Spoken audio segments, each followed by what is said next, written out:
Okay, this is how I would add the power management package using a configuration set.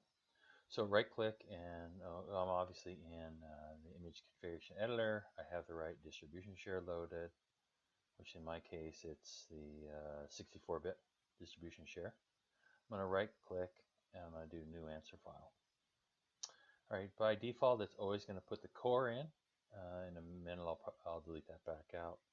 But now I'm going to go over to packages, feature package, down to power management, and just drag that over and add that to my build.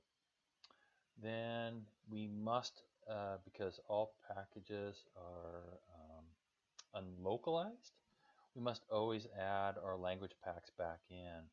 And so for maybe a particular build that only has English, you can just drag across the English US.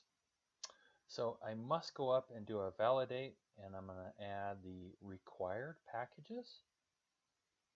I'm going to just kind of look at those and see what I think of those required packages.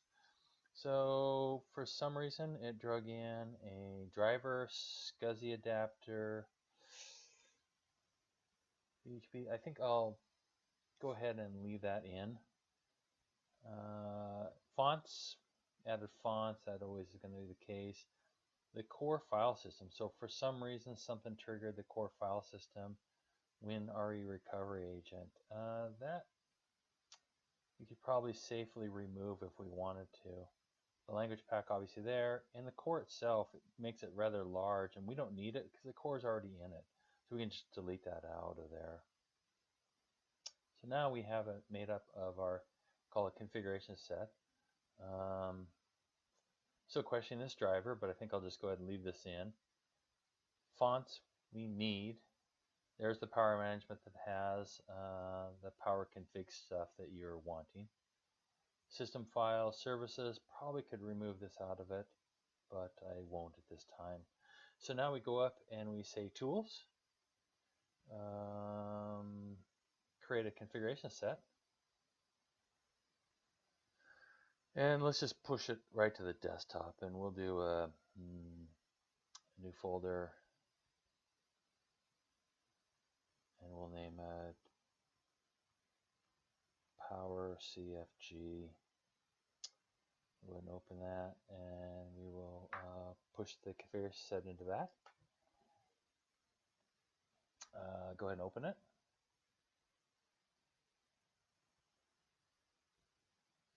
And it has a auto unattend file. And then this is our packages that it's going to push in. Offline servicing, and the packages, and again, language pack, the power management.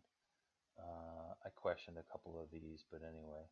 And so what we're going to do is you're going to move this over to the whole directory. You're going to move it over to your WES7 device.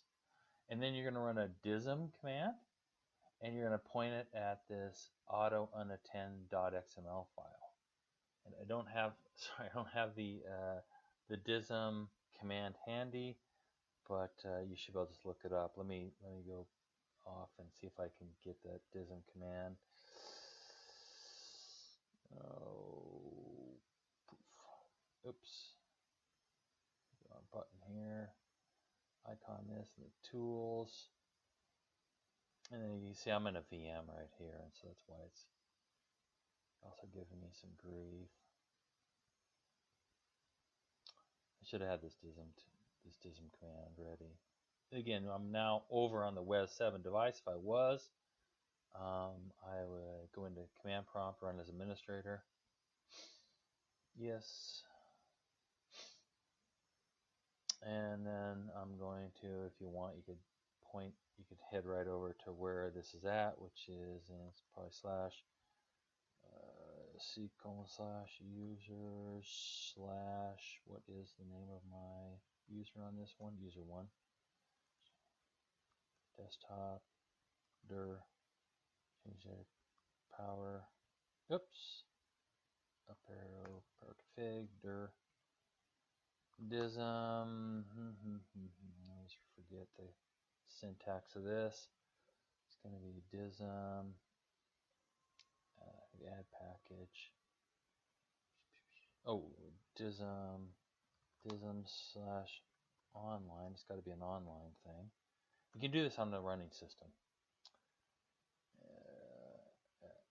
Add package. Yeah.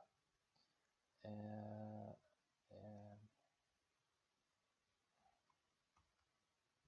add package. Let's look at the syntax. It should give me some examples here. Yeah, there I am. And so I'm going to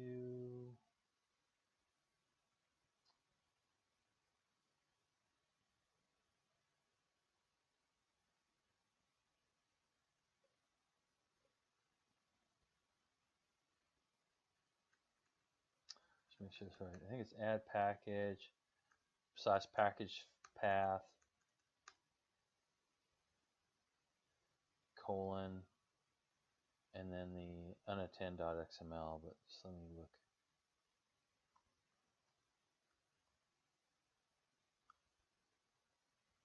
Make sure I'm not missing something here.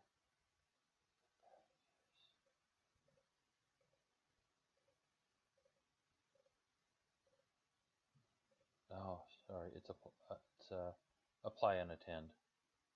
My bad. So now it's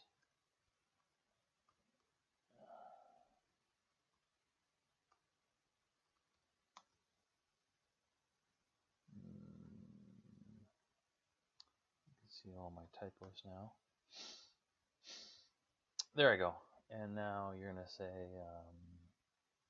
dism, and you're gonna do the dism online one. Apply unattend colon, and you're gonna put the full path of where the unattend.xml is at. And then it should add those packages to your Wes 7, and I believe you'll have to probably reboot after that.